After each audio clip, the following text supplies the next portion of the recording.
在现代社会，游戏已经成为人们生活中不可或缺的一部分。无论是在电脑前还是手机上，人们总能轻易地沉浸在游戏的世界里，忘记时间的流逝。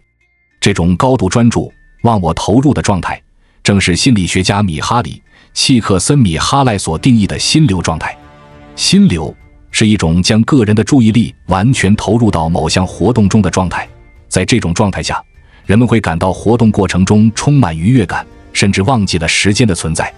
在心流状态中，人们的注意力高度集中，全身心地投入到当前的活动中，外界的干扰似乎都不复存在。这种状态不仅在游戏中常见，在学习、工作、运动等领域也时有发生。研究表明，频繁进入心流状态的人，往往拥有更高的幸福感和生活满意度。这是因为心流体验能带来强烈的正面情绪，如愉悦感、成就感等，这些积极情绪会提升人们的心理健康水平。此外，心流状态下的高效工作也能提高个人的工作绩效，从而获得更多的成就感和自我价值感。然而，并非所有人都能轻易进入心流状态。游戏之所以容易触发心流，是因为它在设计时就考虑到了心流体验的要素。而在现实的工作和学习中，如何创造条件来诱发心流，则需要我们深入理解心流的特征和影响因素。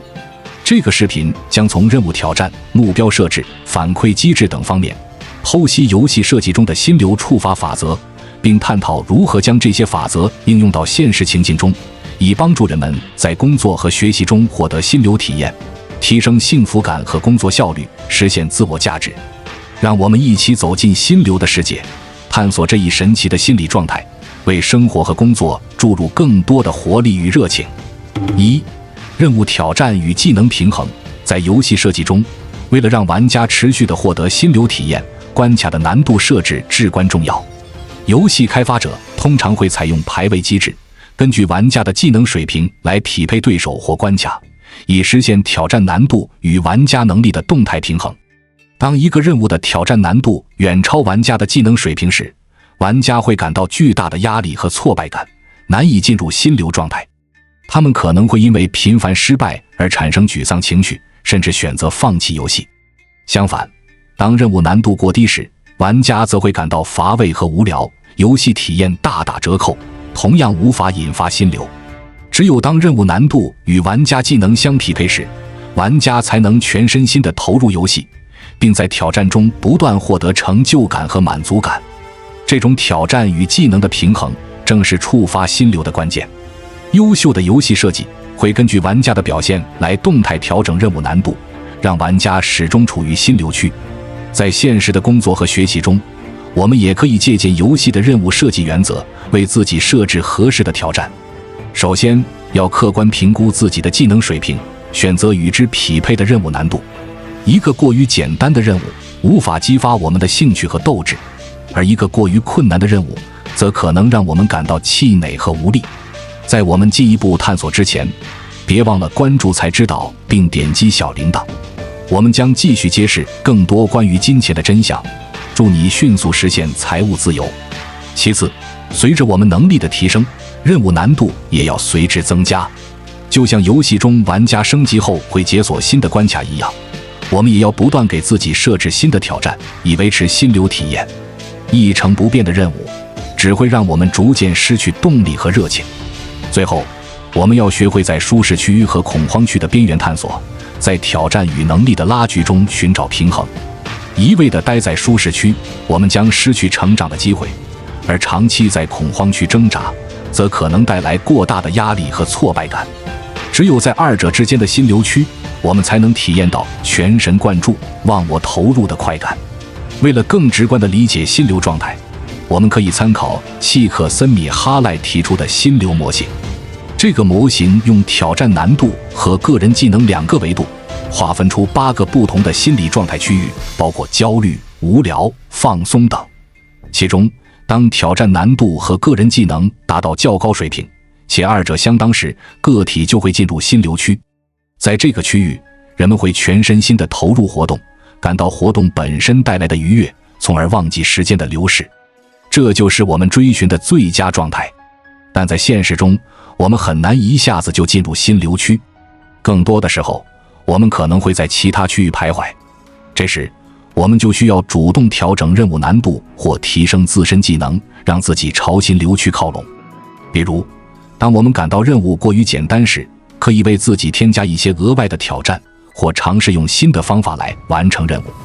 而当面对过于困难的任务时，我们可以将其分解为更小的子任务，或寻求外部的帮助和指导，以缓解压力，提高成功的概率。总之，在追寻心流的路上，我们要学会像游戏设计师一样，精心设置任务难度，并根据自身的能力变化来动态调整。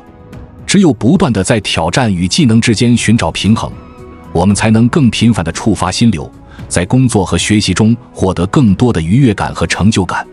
这需要我们对自己有清晰的认知，并勇于走出舒适区，拥抱适度的挑战。相信通过不断的尝试和调整，我们终将找到通往心流的最佳路径。2、明确目标与任务分解。在游戏设计中，明确的目标是保持玩家动机和专注度的关键。游戏通常会为玩家设定一个总体目标，如通关、晋级、获得排名等。这个总目标给玩家的游戏体验提供了方向和意义，激励他们为之努力。同时，游戏还会设置一系列阶段性目标，如完成支线任务、获得特定装备等。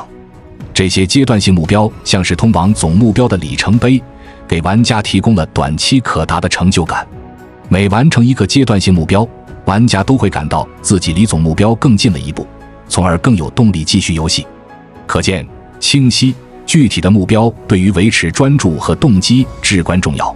没有目标的游戏就像漫无目的的旅行，容易让人迷失方向，失去兴趣。反之，当我们知道自己的努力是在朝着某个目标前进时，就更能全身心地投入其中。借鉴游戏的目标设置原则，我们在现实的工作和学习中也要为自己设定明确的目标。比如，在学习某项技能时，我们可以给自己设定一个总目标，如考取某项证书或达到某个能力水平。同时，也要为自己设定阶段性目标，如每周完成一个章节的学习，或练习某项技能达到一定熟练度。在工作中，我们可以将一个大项目作为总目标，而把项目的各个模块或阶段作为阶段性目标。每完成一个阶段性目标，我们都会感到离总目标更近了一步，工作的成就感和动力也会随之提升。需要注意的是，目标的设定要符合 SMART 原则，即具体 specific 可衡量 measurable 可实现 attainable 相关 relevant 有实现 time-based 模糊不切实际的目标只会让人感到迷茫和沮丧，难以激发动机。在设定目标后，我们还需要学会任务分解的艺术。一个大目标如果不分解为具体的行动步骤，往往会让人感到无从下手，产生畏难情绪。游戏设计中，一个大的任务往往会被分解为多个小的任务，玩家只需专注于当下的小任务，就不会感到目标遥不可及。在现实中，我们也可以借鉴这一方法，将一个大目标分解为多个小任务，并为每个小任务设定明确的完成标准和时限。这样，我们就可以专注于眼前的小任务，而不会被遥远的大目标所困扰。每完成一个小任务，我们都会获得一定的成就感，这种正向反馈会激励我们继续前进。任务分解还有助于降低认知负荷，提高工作效率。当一个任务过于复杂时，我们的大脑需要同时处理大量信息，容易感到疲惫和不知所措。而将任务分解后，我们只需专注于当下的一个小任务，认知负荷大大降低，工作效率自然提高。总之，明确目标和任务分解是引发心流的重要前提。只有当我们知道自己在朝着什么方向努力，并清楚地知道当下应该做什么时，才能全身心地投入到当前的活动中，忘我地享受心流的快感。这需要我们在工作和学习中学会像游戏设计师一样，为自己设定清晰具体的目标，并善于将大目标分解为可执行的小任务。相信通过不断的练习和应用这些技巧，我们就能在现实生活中触发更多的心流体验，让工作和学习变得更有动力，更有成就感。3、及时反馈与奖励机制。除了合适的任务难度和明确的目标外，及时的反馈和奖励也是游戏引发心流的重要机制。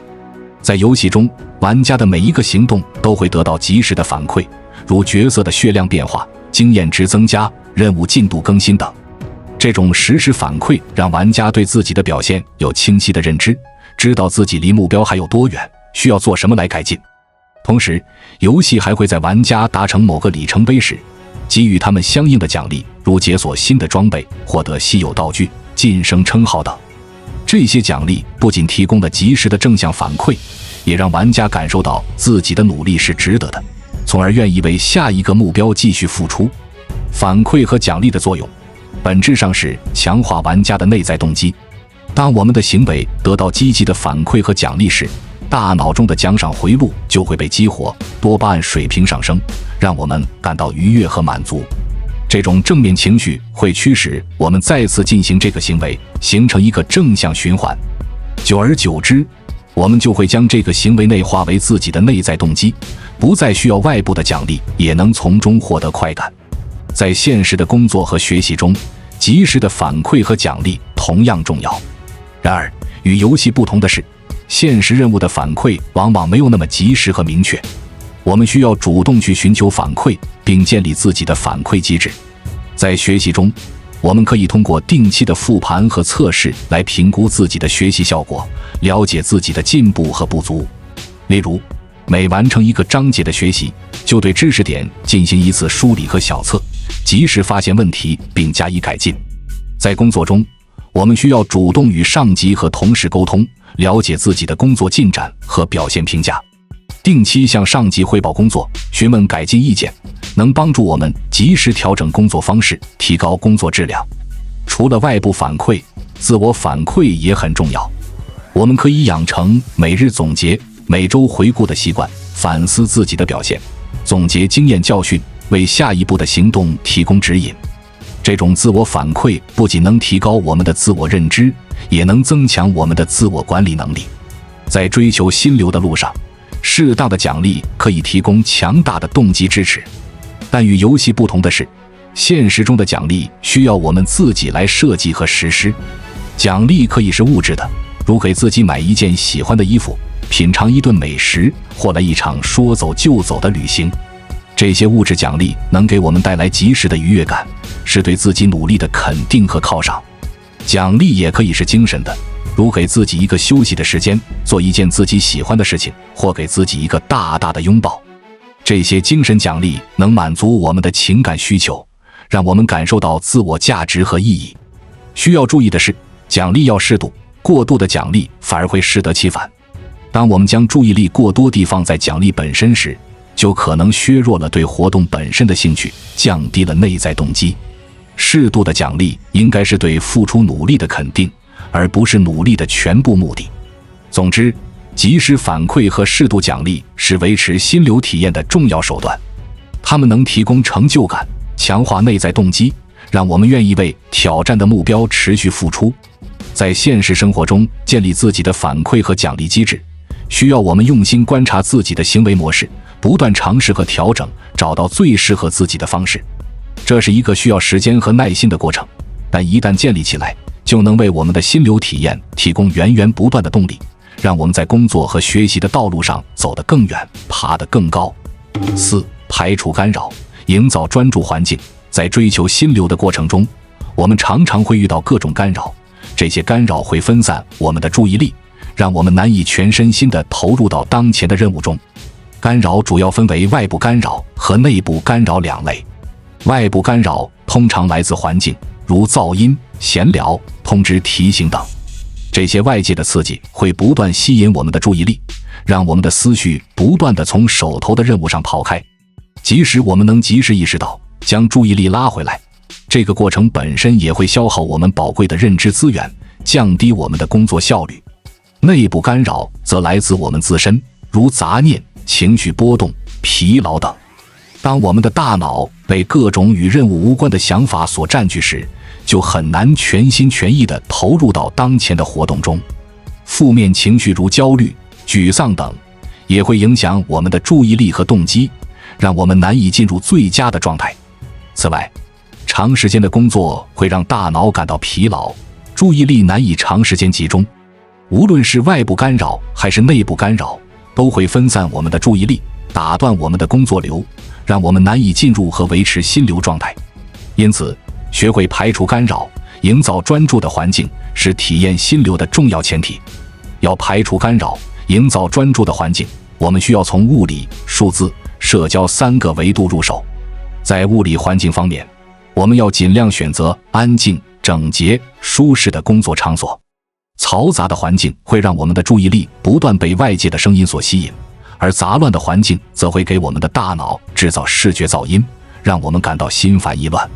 相反，一个安静、整洁、舒适的环境能让我们的身心都放松下来，更容易进入专注的状态。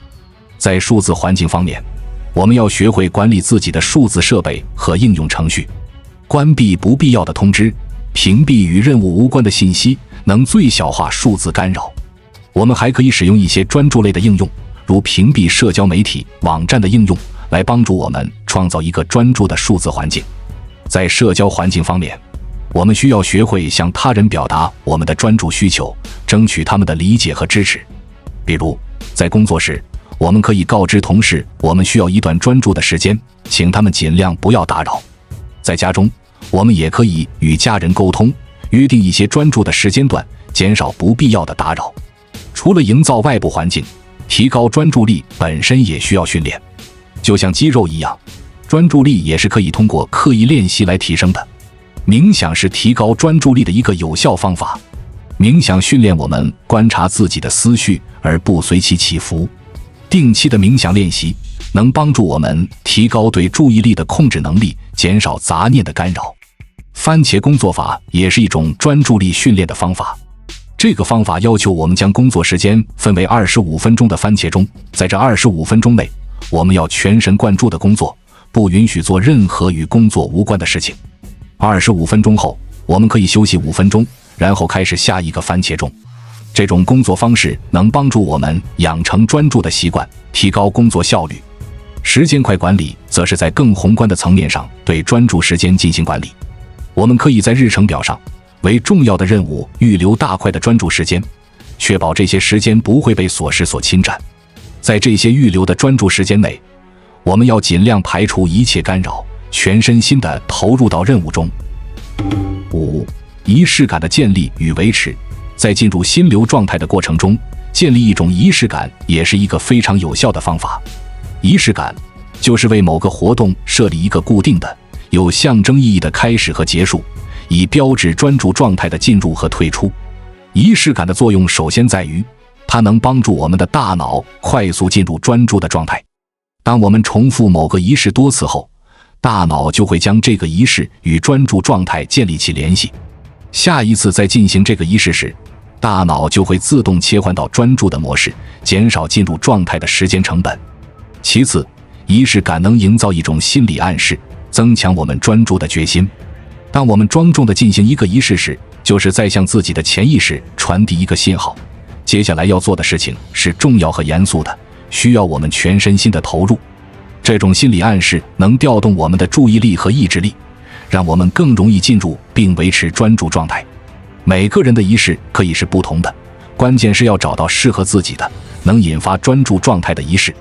以下是一些常见的仪式：喝一杯茶，听一段音乐。在工作或学习开始前，泡一杯自己喜欢的茶，听一段舒缓的音乐，能帮助我们平静下来，进入专注的状态。冥想、伸展、深呼吸。在开始工作前，进行几分钟的冥想、伸展运动或深呼吸，能帮助我们放松身心，集中注意力。整理工作区域。在开始工作前，将工作区域整理整洁，能给我们一种仪式感，提醒我们接下来要专注工作了。重复一句口号或誓言。在开始工作前，对自己重复一句激励的口号或誓言，如全力以赴、必胜不败，能增强我们的斗志和决心。当然，这只是一些常见的仪式，你可以根据自己的喜好和习惯，设计出独特的个人仪式。可以是点一支蜡烛，写一页日记，或是在工作笔记本上画一个图标。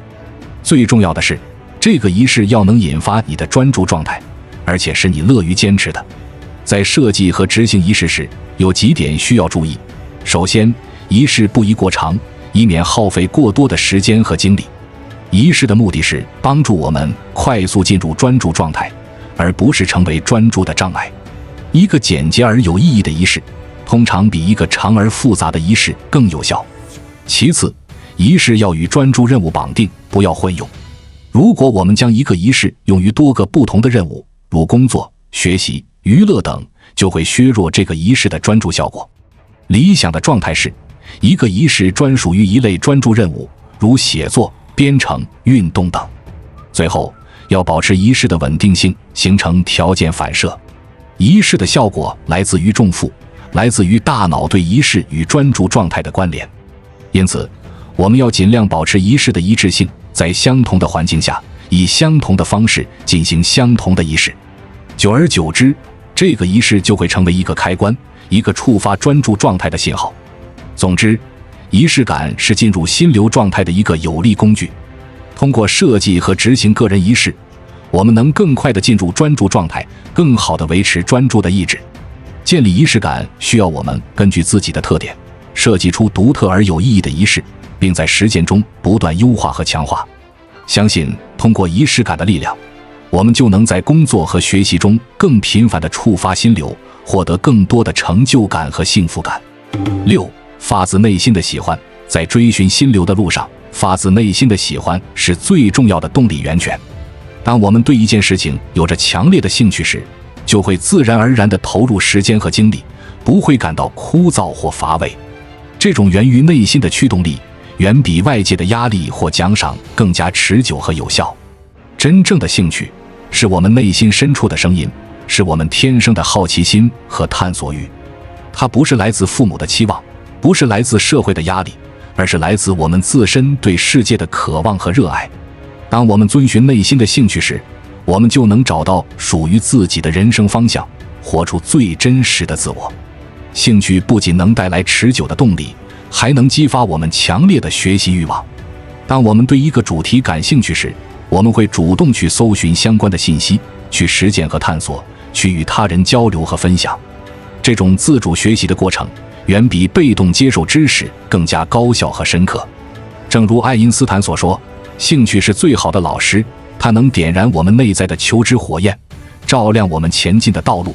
在职业选择和规划中，发掘和追随自己的兴趣至关重要。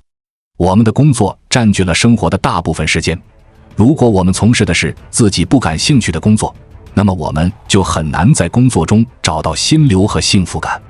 反之，如果我们的工作与自己的兴趣相结合，我们就能在实现自我价值的同时，获得发自内心的快乐。要将兴趣与职业结合，首先需要深入了解自己，发掘自己真正的兴趣所在。这需要我们在生活中不断尝试和探索，去接触不同的领域和活动，去倾听内心的声音。我们可以问问自己，什么样的事情能让我们忘记时间的流逝？什么样的话题能让我们聊到停不下来？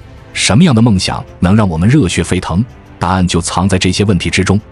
当然，现实中的职业选择不可能总是与我们的兴趣完全吻合，但即使在已有的职业中，我们也可以找到培养和发展新兴趣的机会。我们可以在工作中主动承担新的任务，学习新的技能。我们可以利用业余时间探索自己感兴趣的领域。我们还可以与不同背景的同事交流，从他们的经历中汲取养分。只要我们保持开放和好奇的心态，就能在职业生涯中不断发现新的可能性。培养和维持兴趣，需要我们时刻保持好奇心，不断拓展自己的视野。在这个瞬息万变的世界中，如果我们固步自封，满足于现状，我们的兴趣就会逐渐枯竭，我们的人生就会失去色彩。只有永远怀抱一颗好奇的心，主动去探索未知的领域，我们才能不断点燃内心的火花。保持好奇心，意味着要对世界保持开放的心态。我们要敢于走出自己的舒适区，去接触不同的文化，体验不同的生活方式。我们要学会用欣赏和包容的眼光去看待不同的观点，而不是急于做出评判。这种开放的心态能帮助我们发现更多的可能性，找到更多的兴趣点。拓展视野还意味着要广泛涉猎不同的领域。我们不必局限于自己熟悉的领域，而要勇于尝试新的事物。阅读不同主题的书籍，参与不同类型的活动，学习不同专业的知识，都能为我们打开一扇扇新的大门。在不同领域之间，我们可以寻找交叉点和链接点，激发新的灵感和思考。与不同背景的人交流，也是拓展视野的重要方式。每个人都有自己独特的人生经历和思考视角，当我们与他们交流时，就能站在不同的角度审视世界，获得新的洞见和启发。这种多元的视角能帮助我们突破固有的思维框架，激发更多的兴趣和可能性。总之，发自内心的喜欢是进入心流状态的根本动力，它来自我们内在的兴趣和热情，推动我们不断学习和探索。在职业选择和规划中，我们要努力将兴趣与工作结合，在已有的职业中培养和发展新的兴趣。同时，我们要保持好奇心，拓展视野，从不同的领域和视角汲取养分，不断点燃内心的火花。